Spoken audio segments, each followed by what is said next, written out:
Good evening student. आज मैं 12th class का वीडियो स्टार्ट कर रहा हूँ। 12th क्लास अकाउंटेंसी का और पहला चैप्टर आपका एनपीओ है। ये एनपीओ चैप्टर जो है सिर्फ एनपीओ चैप्टर आपको 10 मार्क्स का देगा, तो मैं चाहता हूँ कि ये चैप्टर बहुत अच्छा से करा दो ताकि 10 मार्क्स आपका अच्छा से हो जाए। लेकिन ये चैप्टर का नाम एनपीओ है। पहले समझिए कि एनपीओ हम बनाते क्यों हैं। नॉर्मली एनपीओ हम इसलिए बनाते हैं, एनपीओ चैप्टर यहाँ पे बोलता तो जरूर है कि यार हम ये ऑर्गेनाइजेशन वो लोग चलाते हैं जिनका मोटिव क्या होता है, प्रॉफिट कमाना नहीं होता है। पर ऐसा नहीं कि प्रॉफिट कमाना मोटिव नहीं होता, प्रॉफिट कमाना मोटिव होता है, लेकिन उनका ज्यादा मोटिव होता है कि पब्लिक की सेवा करना होता है। अब पब्लिक के साथ साथ क्या होता है, कुछ प्रॉफिट कमाना तो होता ही होता है। राइट है, ओके। तो यहाँ पे देखिएगा इसमें बहुत सारी टर्मिनोलॉजी है, नई नई टर्मिनोलॉजी है, पर मैं अभी उस टर्मिनोलॉजी को अभी डिस्कशन करना नहीं चाहता हूँ। मैं पहले आपको फॉर्मेट बता देता हूँ और फिर आहिस्ता आहिस्ता कर करके टाइम जैसे जैसे टाइम आता जाएगा फिर मैं क्वेश्चन के दरमियान मैं आइटम का डिस्कशन करता रहूँगा। अभी मैं आइटम का डिस्कशन करूँगा तभी आप बोर हो जाएंगे, तो इसलिए मैं अभी सिर्फ फॉर्मेट बताता हूँ। ये जैसे आपने 11th क्लास में फाइनल काम किया है उसी प्रकार ये है, एज इट इज ये है, पर थोड़ी सी क्या बोलते हैं आइटम अलग है, आइटम थोड़ी सी अलग है, 2-4 आइटम अलग है। और जहाँ पर्टिकुलर लिखते थे फाइनल अकाउंट में, यहाँ हम क्या लिखेंगे, expenditure as well as income लिखेंगे। बस इतना ही फर्क है और कोई फर्क नहीं है। तो मैं आपको एक एक करके पहले फॉर्मेट लिखा देता हूँ फिर आगे बढ़ूंगा। देखिए, income and expenditure account, format of income and expenditure account,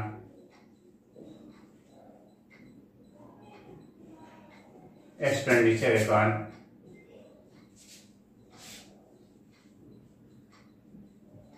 for the year ended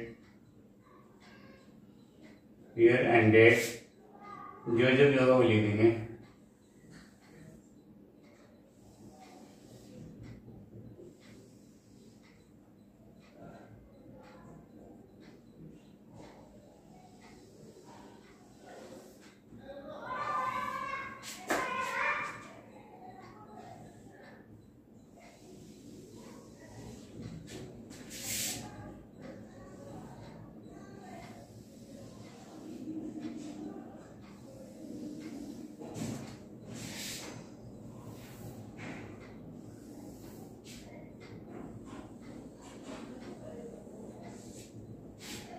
ये डीआर हो गया, ये सीआर हो गया। यहाँ पे एक्सपेंडिचर लिखते हैं, एक्सपेंडिचर, ये अमाउंट हो गया, ये रुपीज हो गया, ये इनकम हो गया और ये अमाउंट हो गया, ये रुपीज हो गया। एक्सपेंडिचर अकाउंट, यहाँ पे जो भी एक्सपेंसेस आएगा रेवेन्यू से का एक्सपेंसेस आएगा और यहाँ जो भी इनकम आएगा वो रेवेन्यू से का इनकम आएगा, जो बार बार होता है। ठीक है, इस चैप्टर का जो मेन सोर्स होता है, मेन सोर्स दो चीज होता है। एक बोलते हैं by subscription account, subscription main है इनकम, इस सब्सक्रिप्शन एंड डोनेशन। और सब्सक्रिप्शन निकालने में थोड़ा सा आपको टाइम लग गया, पर मैं अभी फॉर्मेट लिख देता हूँ और फिर मैं सब्सक्रिप्शन निकालने के लिए काफी सिखाऊंगा सब्सक्रिप्शन कैसे निकालें। कम से कम तो 20 क्वेश्चन इसी से करूंगा सब्सक्रिप्शन। उसके बाद आपका हो गया बाई डोनेशन, बाद में लूंगा डोनेशन। ये जो डोनेशन है ये जनरल डोनेशन है, ये डोनेशन जनरल डोनेशन है। जब से डोनेशन बुक में लिखा हो कि क्वेश्चन में लिखा हो तो वो लेकर चलेंगे। जब किसी खास पर्पस के लिए दिया रहेगा तो वो क्या करेंगे, बैलेंस शीट में जाएगा, बैलेंस शीट के लाइबिलिटी साइड में जाएगा डोनेशन। ये जनरल डोनेशन यहाँ पे लेकर चलेंगे, general donation, general donation.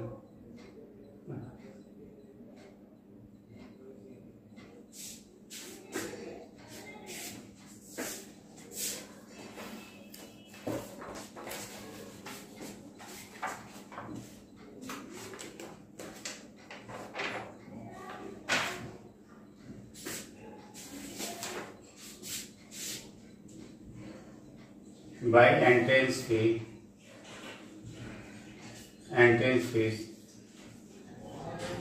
for revenue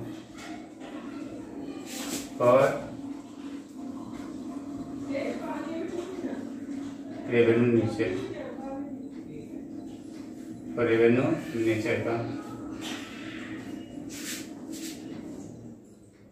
by profit and sale of fixed assets, profit on sale of fixed assets, profit on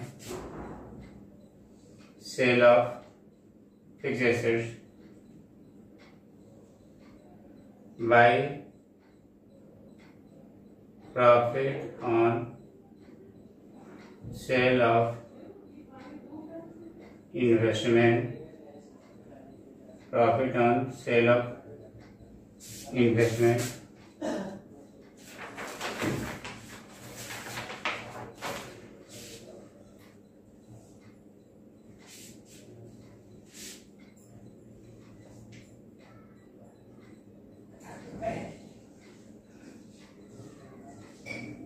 income from sport,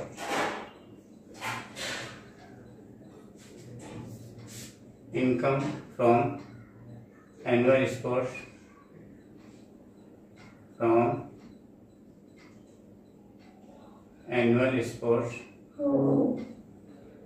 sports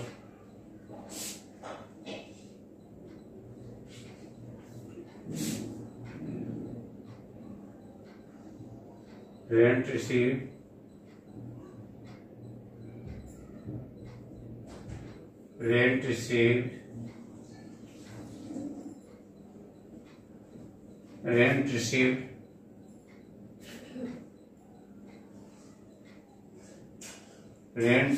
from use of hall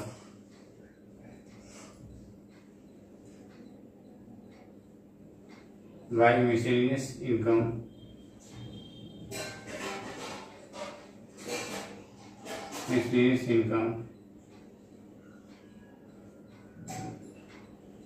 by government grant received,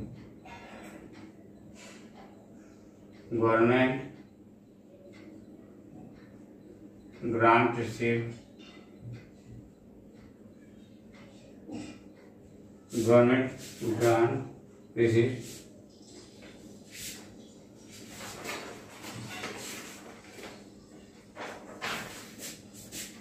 to salary and wages, salary लिखा रहेगा या salaries and wages लिखा रहेगा, salaries and wages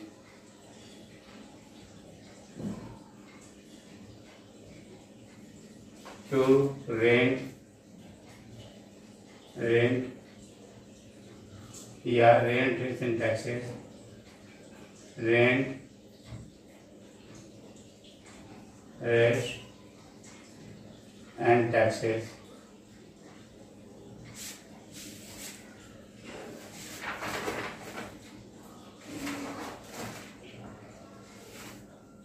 to insurance premium,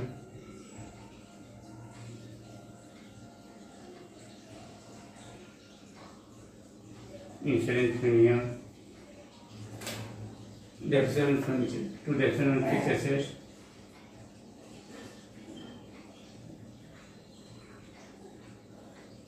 depreciation on fixed assets,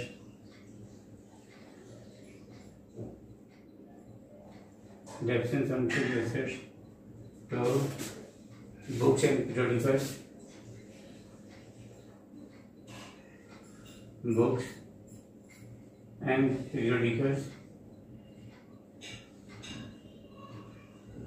books and periodicals, audit fees, to audit fees,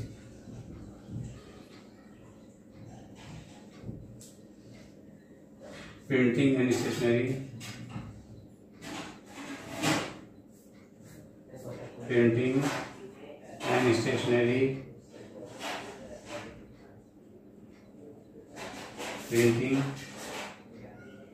and stationery,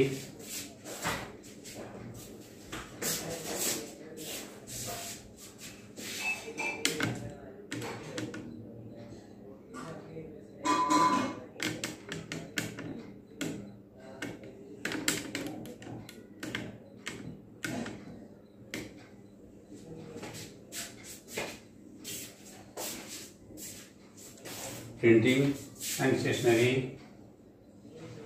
to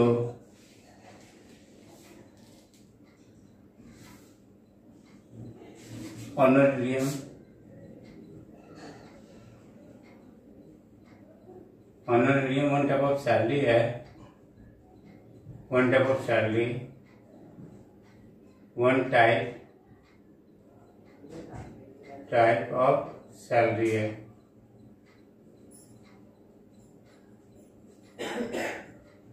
तो bank charges,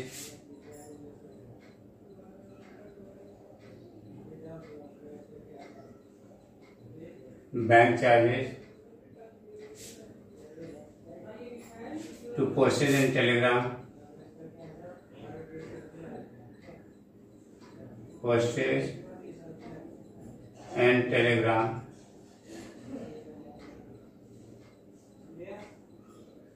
postage and telegram to electric power,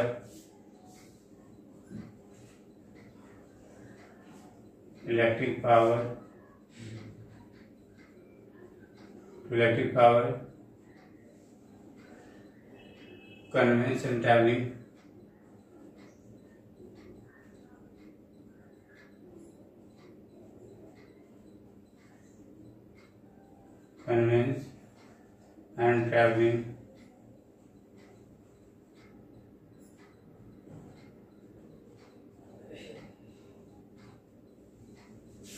sundry expenses to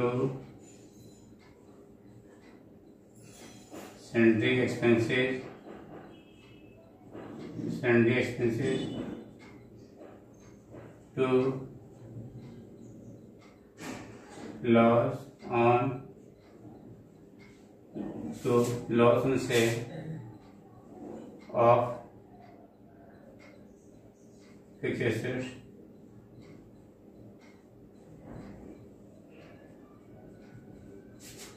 to loss on sale of investment,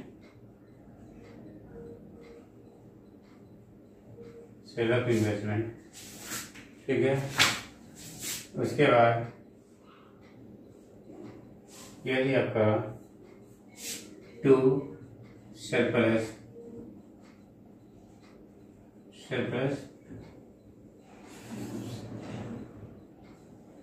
surplus की हो जाएगा, ये क्या आएगा, balancing figures आएगा, ये तब होगा credit side greater than debit side. यदि क्रेडिट साइड से ज्यादा है तो सरप्लस आ जाएगा बैलेंसिंग फिगर, और इस साइड कम पड़ रहा है, यहाँ लिखेंगे बाई डेफिसिट, ये बैलेंसिंग फिगर आएगा, ये हो जाएगा if DR is greater than CR, तो हम क्या करेंगे टाइप, ये हो गया, ये फॉर्मेट है। ये फॉर्मेट को पहले अच्छा से कॉपी कर लीजिए, बहुत अच्छा से कॉपी कर लीजिए, इसमें आपको अच्छे से करा दिया जाएगा, कॉपी कीजिए।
अब देखिए, अब इस एनपीओ में वो लोग होते हैं जो थोड़ा सा पब्लिक की सेवा करना चाहते हैं। दो प्रकार से लोग इसको चलाते हैं। एक तो वो होते हैं कि कुछ लोग मिल करके चलाते हैं, और एक वो होते हैं कि बहुत रिच लोग होते हैं जिनका एक अपना ही सर्किल होता है, वो किसी से बोरो नहीं करते हैं। जैसे रतन टाटा हो गया, अनिल अंबानी हो गए, मुकेश अंबानी हो गए,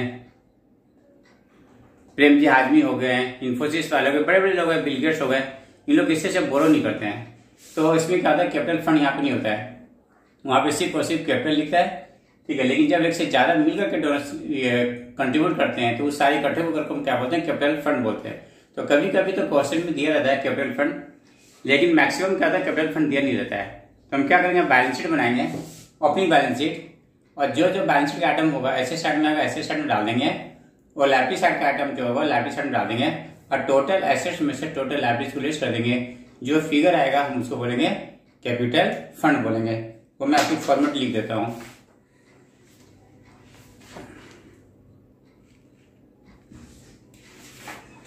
देखिए, opening balance sheet,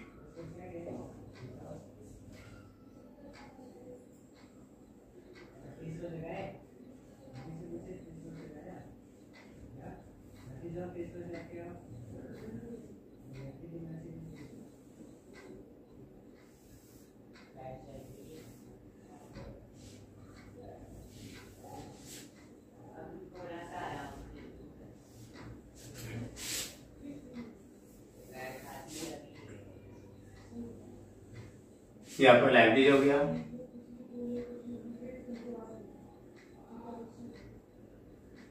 libraries amount rupees, assets amount rupees, land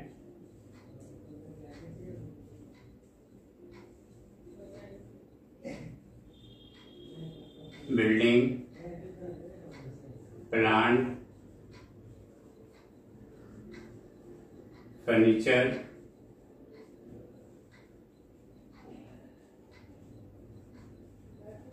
investment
prepaid expenses,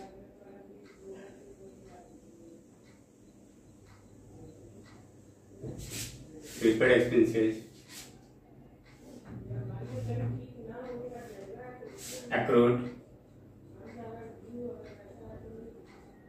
accrued income. इतना सारा आ गया, बाकी क्वेश्चन में कराते रहेंगे जो आएगा।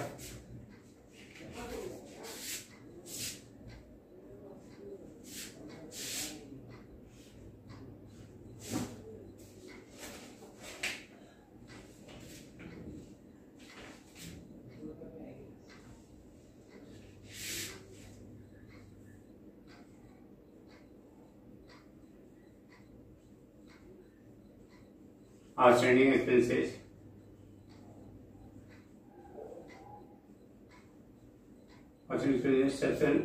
subscription receive advance,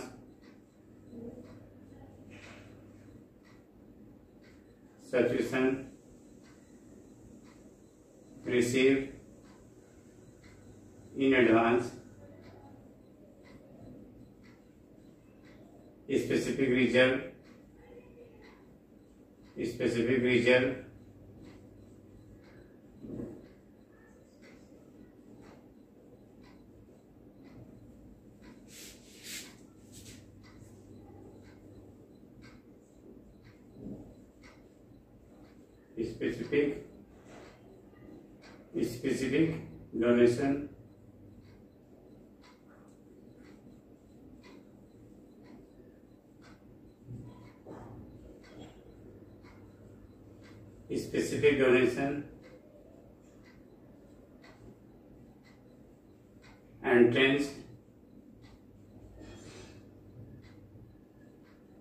entrance fees for capital nature,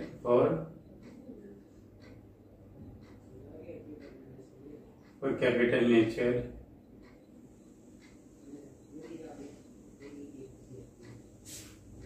अब इसकी टोटल कर लीजिए। अब इसकी टोटल कर लीजिए, इसमें इसकी टोटल में से इसकी टोटल को लिस्ट कर दीजिए, जो आएगा उसी बोलेंगे कैपिटल फंड। ये हमारा बैलेंसिंग फिगर हो जाएगा, ये हो जाएगा टोटल एसेट्स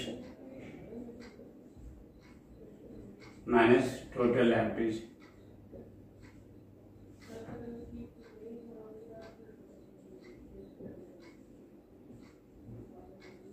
टोटल लायबिलिटीज और ये क्या रहेगा, टैली कर जाएगा।